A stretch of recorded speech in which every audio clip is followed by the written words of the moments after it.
আমরা দেখতে পাচ্ছি যে ছোট ছোট বাচ্চারা তাদের প্রধান শিক্ষক যদি দুর্নীতির সাথে জড়িত থাকে তার বিরুদ্ধে সর্বোচ্চ মামলা হোক, কিন্তু বাচ্চারা তাকে সরিয়ে দেবে। শিক্ষা উপদেষ্টা ওয়াহিদুজ্জামান বলেছেন যে এটা করা যাবে না, তাও তো হচ্ছে।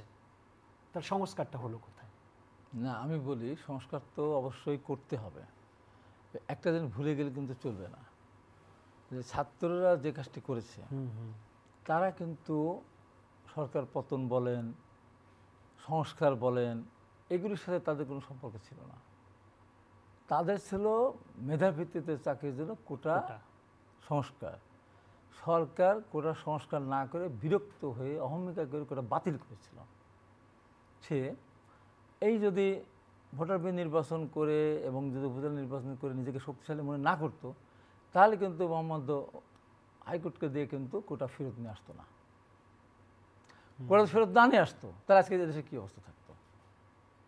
আন্দোলন হতো, আমরা যারা দীর্ঘ 15 বছর 16 বছর ধরে আন্দোলন করতে করতে মারা গিয়েছি, কষ্ট, আবার জেলে যেতেন। আমরা জেলে এবারও গিয়েছিলাম।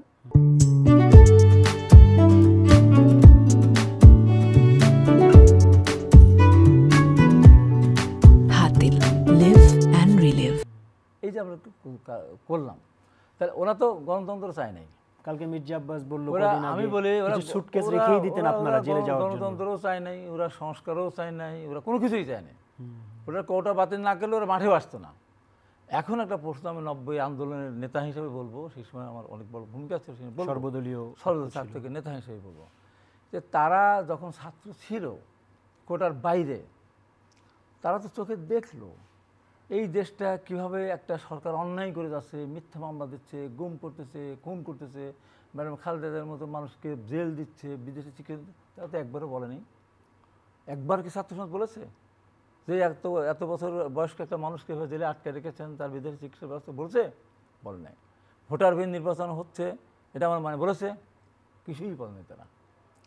তারা একটা সীমিতের মধ্যে এখন হয়ে গেছে ভুল ব্যাখ্যা আমরা দিচ্ছে জাতির সামনে, যেটা আমি গতকালও বলেছি। এই দেশের বর্তমানে এই সরকারের দুরবস্থার মূল কারণ হলো সাংবাদিক, কিছু উচ্চভিলাষী সাংবাদিক, সরকার একেবারে সরকার পক্ষের কিছু সাংবাদিক, যেটার জন্য পতন হলো। ফারজানার উপর প্রশ্ন করলো, সম্পর্ক প্রশ্ন প্রভাসামিন করলো। সাংবাদিক বলবো তো, সেনাবাহিনী, নৌবাহিনী, সেটা তো বলবো না। এই কথাগুলো সব বাহিনী শোনেন, টেলিভিশনে সাংবাদিক, মিডিয়া হাউস এবং যেমন যে বাবুরা যেমন কি বলতো মৌকা বসায় 7 দিন 8 নিয়ে নানান কাহিনী বলতো। এরা এক শ্রেণীর বুদ্ধিজীবী, বিশ্ববিদ্যালয়ের ভাইস চ্যান্সেলর, বিচারপতি মানিকের মতো আপনার হলো বিচারপতি, সরকারকে আসল কথা বলতে দেয়নি। এই যে দুর্নীতি হচ্ছে, লুটপাট হচ্ছে, পাচার হচ্ছে, এগুলো একদিনও বলেন। এরা সরকারকে আরও বাহবা দিয়ে যাচ্ছে। এবং দুঃখজনক ব্যাপার, এই দেশের ছাত্ররা একবারও বলে নাই, এই অন্যায়ের বিরুদ্ধে কথা বলে নাই। ছাত্ররা যখন আন্দোলনে নেমেছে, আমরা পিছন থেকে তাদের সমর্থন দিয়েছি, তাদের কোটা প্রথা আবার বাতিল করার জন্য, অথবা এই যে 7% করলো, এটা যদি আপনি 2018 সালে করতো, এই ছাত্ররা মাঠে আসতো না তো। এখন যে জিনিসটা হচ্ছে, সংস্কারের কথা যেটা আপনি বললেন, এখনও ওই জিনিসগুলি এমন হচ্ছে, এখন বাচ্চারা স্কুলে যাচ্ছে যে স্কুল বন্ধ করে দিচ্ছে, এই যে একটা নৈরাজ্যের মধ্যে চলে যাচ্ছে। এদের বিরুদ্ধে কথা বলতে লোক নাই। আমরা যদি ছাত্র রাজনীতি করে এসেছি, আমরা নিচ থেকে তুলে আসছি। যেমন ধরেন, ছাত্ররা গেল কোথায়, সচিবালয় গিয়ে বললো যে আমরা অটো পাসের জন্য কি আপনার স্থগিত পরীক্ষাগুলো আর না দেয়। হ্যাঁ, অটো পাসের জন্য কি আপনার নটরডেমের ছেলেরা রাস্তায় বেরিয়েছিল? অটো পরীক্ষা দেওয়ার জন্য অটো পাসের জন্য কি আপনার ভিকারুন্নেসা নূরের মেয়েরা বের হয়েছিল? না, তারা বের হয়নি। স্লোগান ছিল কোটা না মেধা, মেধা মেধা। এখন কি করলে? কোটা না অটো, অটো অটো। কী হলো এটা? জাতি কোথায় যাবে? আমি বলেছি দরকার 2 মাস পরে পরীক্ষা নিত।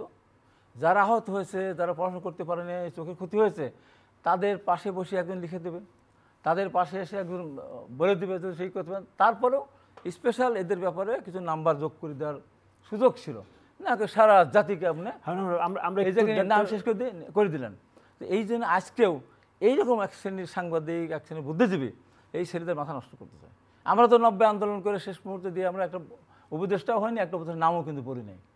তাহলে আমি বলেছিলাম, আমি যে ছাত্রের ভিতরে সেখানে বলেছিলাম একে খন্দকার নাম বলবে না, যেহেতু এর সাথে সে পরিকল্পনা মন্ত্রী ছিল, যদি সে এই মানুষ ছিলেন।